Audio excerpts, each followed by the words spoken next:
নমস্কার বন্ধুরা, আশা কিচেনে তোমাদের সবাইকে স্বাগত। আজকে আমি রান্না করব কাতল মাছ। এই কাতল মাছ আমি রান্না করব এই গরমে।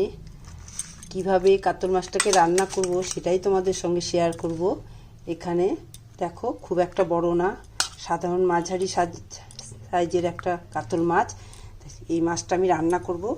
মাছটা কিভাবে রান্না করব তোমাদের সঙ্গে শেয়ার করব। ভিডিওটা স্কিপ না করে প্রথম থেকে শেষ পর্যন্ত দেখতে থাকো।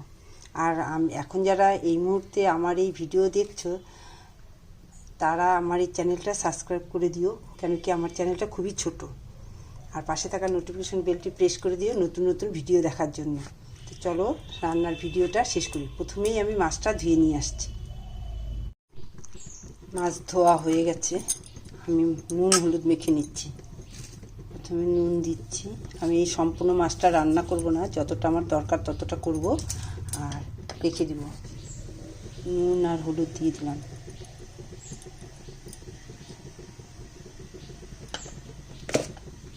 মাছটাকে মেখে নিই।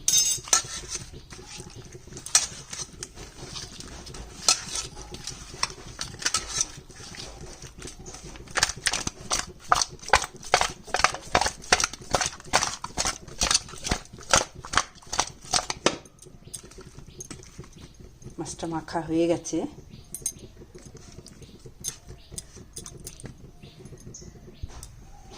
আর একটু তেল দিয়ে দিচ্ছি। তেলটা দিয়ে মাছটা মাখলে মাছটা ফাটে না আর গায়ে তেল ছিটে আসে না। এখানে কড়াই গরম হয়ে গেছে, তেল দিচ্ছি।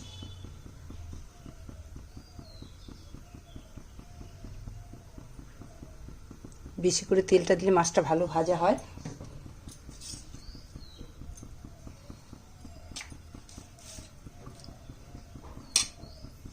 তেল গরম হয়ে গেছে, আমি একটু নুন দিয়ে দিচ্ছি। এখন তো গরমের দিন, খুব গরম প্রচণ্ড, তেল ছিটে আসলে ফোসকা পড়ে যায়। তাই একটু তেল দিয়ে মাছটা মেখেও নিলাম। আর একটু তেলের মধ্যে একটু নুন দিয়ে দিলাম, যাতে তেলটা গায়ে না আসে।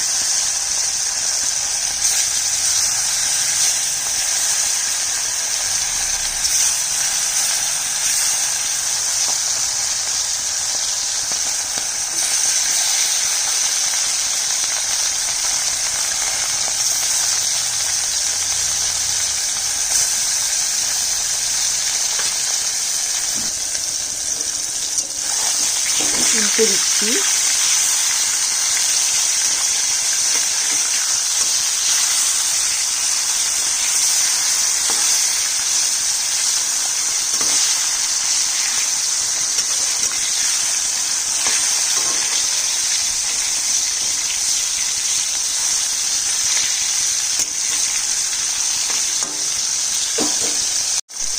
ঝোলের মাছে মাছ বেশি ভাজা হয়ে গেলে কিন্তু ভালো হয় না, একটু কম ভাজা হলেই ভালো হয়, তাহলে ঝোলটা ভেতরে যায়।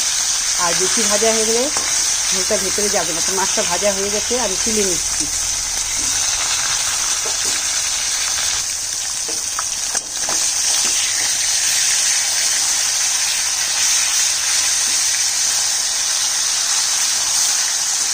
আরেক পাঁচটা হবে। মাছটা হয়ে গেছে ভাজা।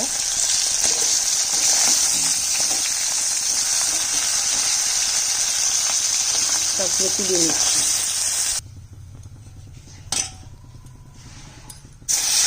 মাথাটা ভেজে নিচ্ছি।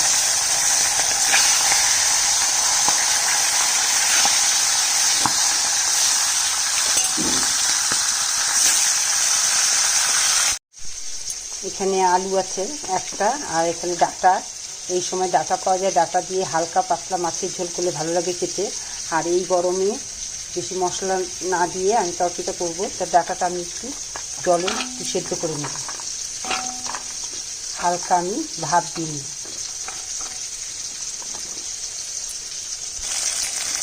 মাছের মাথা আর লেজটা ভাজা হয়ে গেছে। এই তেলের মধ্যেই একটা শুকনো লঙ্কা, একটু জিরা ফোড়ন দেবো। আর এখানে ডাঁটাটা সেদ্ধ হচ্ছে।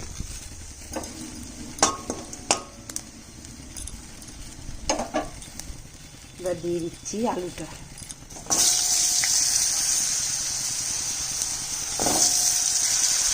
এখানে আছে একটা ছোট টমেটো কাটা, এখানে দুটো শুকনো লঙ্কা বাটা। কারণ কি এখন তো প্রচণ্ড গরমের মধ্যে আমি হালকা করে মাছের ঝোল করব, বেশি মশলা দেওয়া যাবে না। এখানে অল্প আদা আছে, আর একটু জিরা, আর একটু ধনে বাটা আছে। এই মশলা দিয়ে রান্নাটা করব। 1 টেবিল স্পুন হলুদ দিচ্ছি, আর এতটা মশলা আমি দেবো না, ভরে ভরে 2 চামচ মশলা দেব। আর লঙ্কাটা, দুটো লঙ্কা আমি অল্প দিব, সামান্য, শুধু কালার হবে এই জন্য। একটু জল দিয়ে গুলে নিচ্ছি।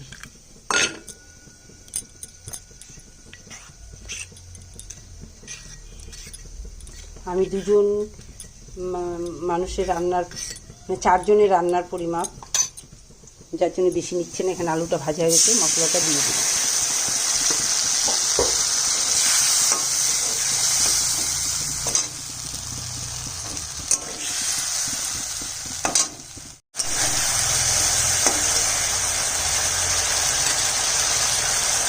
টমেটোটা দিয়ে দিই,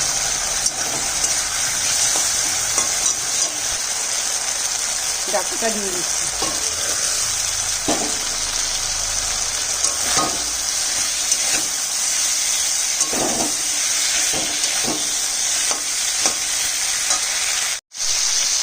স্বাদ মতো নুনটা দিলাম, নুন অল্প দিব, কারণ কি আমি তেলের মধ্যে একটু নুন দিয়েছি, মাছ ভাজার তো তেল দিয়ে নুন দিয়েছি, সেই নুনটাও আছে তেলে।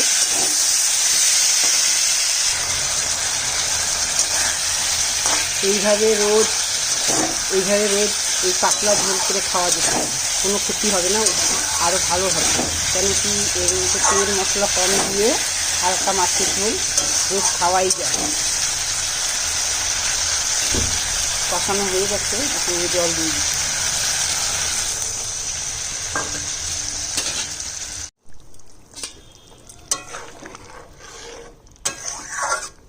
ঝোল ফুটে গেছে, এখন মাছ দিয়ে দিচ্ছি।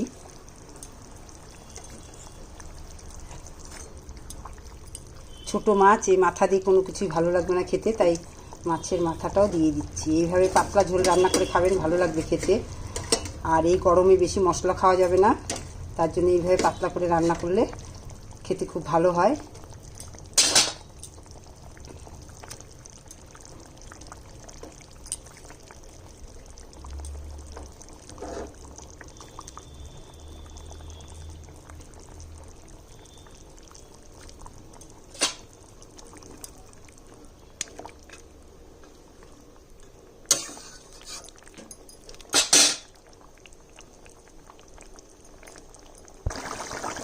চারটা কাঁচা লঙ্কা চেরা দিয়ে দিলাম, কেন কি আমি শুকনো লঙ্কা বাটা একটা দিয়েছি, আর হাফ শুকনো লঙ্কা বাটাটা রয়ে গেছে, আমি বেশিটা দিইনি।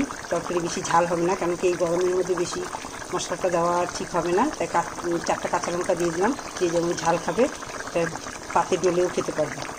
ডাটা আলু দিয়ে কাতলা মাছের ঝোল রেডি।